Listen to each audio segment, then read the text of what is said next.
The Angry Marks Podcast Network is brought to you by WrestleWork, a social network to connect, create, and share everything about pro wrestling. Check it out today at WrestleWork.com.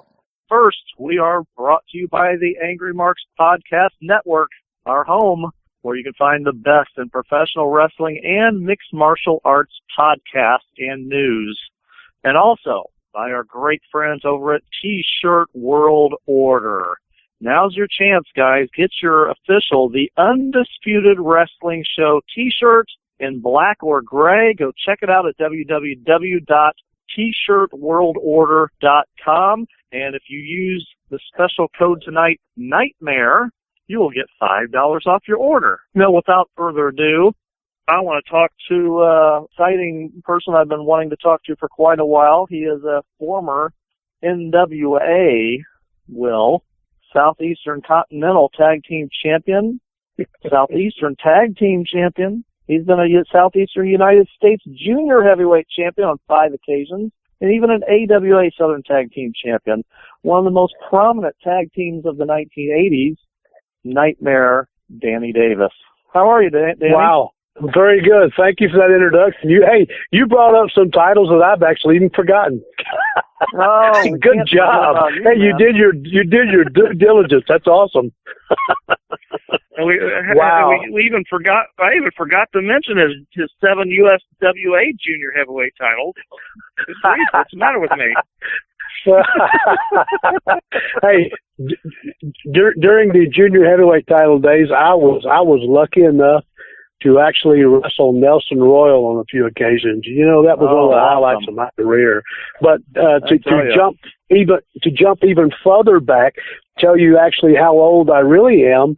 Back in my early days of the old Memphis territory, I actually got to wrestle Lou Thesz on 2 occasions. Oh, wow. Did you really? Oh, awesome. Absolutely. And not many people know that because it was never really advertised. But back then, you know, there weren't really any cell phones or anything. It was basically, you know, telegraph, telephone, tele-wrestler. That's how you got the word out, you know. And when Lou Thesz was going from one territory to another via automobile, he would come through the Memphis territory and stop off for a few days, and you know he would want to wrestle, you know, just to keep in ring shape. And for whatever reason, you know, I got the luck of the draw on one occasion, and the next time Blue came through, he actually asked to work with me again, which you know I felt very, very privileged with that. So what an honor! And just so you know, that's the first time I've ever mentioned that on any podcast. So you broke my cherry. Well, it's an exclusive. We are exclusive. Look at that. I love it. And also, for all our listeners, Mr. Davis is also the owner of Ohio Valley Wrestling. He's on for a very special project he has going on tonight. Before we, you know, get some questions in about his illustrious career, Danny, tell us a little bit about what's going on with OVW. You got some exciting news coming up, and you got a fundraiser going on that all of our listeners need to be aware of. Yeah, you know, independent wrestling is, you know, I think it, you know, no matter where you are in the country or in the world, independent wrestling is important because there are so many performers who don't get an opportunity or don't get that call to go up to the big dance. You know, big dance being WWE or, you know, some even say TNA. So independent wrestling gives them, you know, an opportunity to at least accomplish something, in the wrestling world that they're not able to do with WWE or TNA. And that's one of the things we've been doing for many, many years. And, you know, we produce a weekly television broadcast. And this coming Wednesday, we tape show number 813. Now, that's over a lot of years, and actually, Ohio Valley Wrestling is the longest running broadcast television show in the country today. And, you know, not cable, but broadcast. And that's quite a feat, something I'm very proud of. And we've been using the same editing equipment for basically the past 10 years. and our equipment's getting old. It still works great, but it's getting old. And OVW is getting ready to expand its digital footprint, in the media world. And in order to do that and do that effectively, we want to upgrade our production house. And in order to keep our ticket prices for all of our events that we held in the Kentuckiana area, at a very minimal, we're going to ask the fans worldwide to maybe help us out. Something I've never really done before, but I'm looking, I'm looking for actually the fans' help to make this switch to HD happen. I believe that people who care about independent wrestling, especially Ohio Valley Wrestling, if they'd like to see it expand and they can contribute. Hey, if everybody listening to the sound of our voices just contributed $1, just $1, this fundraiser would be over in a matter of minutes, because we're not looking to raise a whole lot of money, because we don't need every piece of equipment, but there are just some key things that we're looking to do. And we're trying to raise actually $25,000 to accomplish this goal. And I think with the fans' help, that's something that we can definitely do.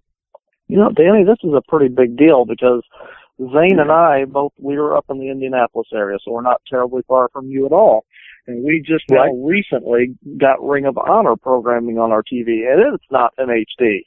So to be able to upgrade, OVW into an HD format is huge, huge news. So, we definitely want to get this word out. And everybody out there listening, hopefully you can help Mr. Davis and make this a reality for OVW and get them to the next step. Because great promotion that's been around for a long time, and I wasn't even aware, Danny, how long the television programming has been going on. So that's just phenomenal.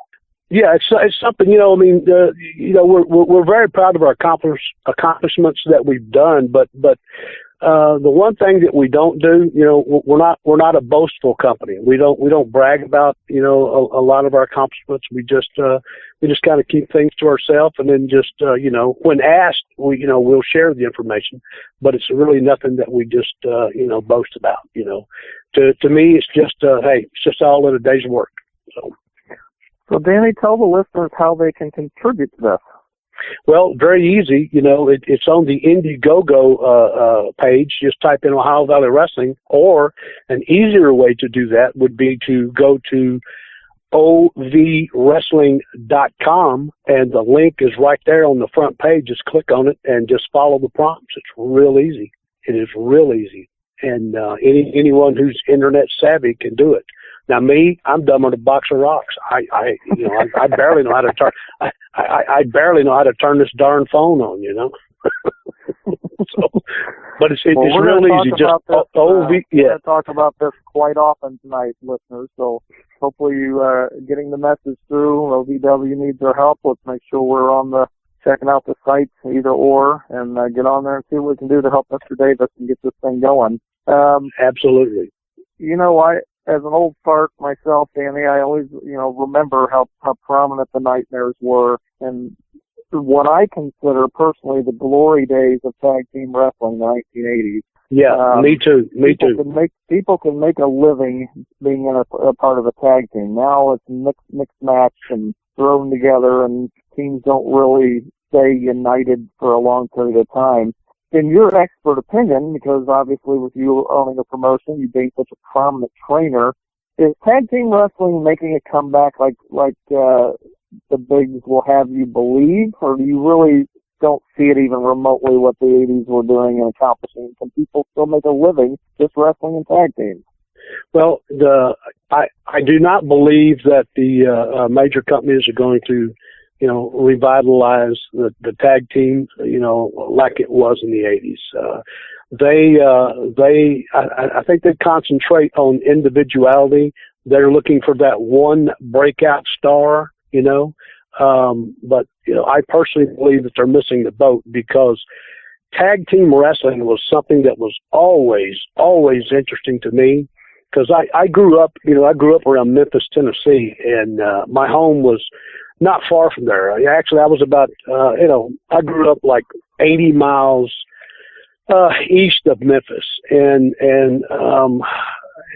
tag team wrestling was just something that I always loved to watch. It was exciting. You know, I mean, if you had the performers in the ring who knew exactly what they were doing, then tag team wrestling is just, there's just nothing like it. But to answer your question, I don't think the companies, WWE or TNA, I don't think they're, going to go to tag team wrestling. I hope I'm wrong, but I just don't think we'll ever see that resurgence of it as it once was.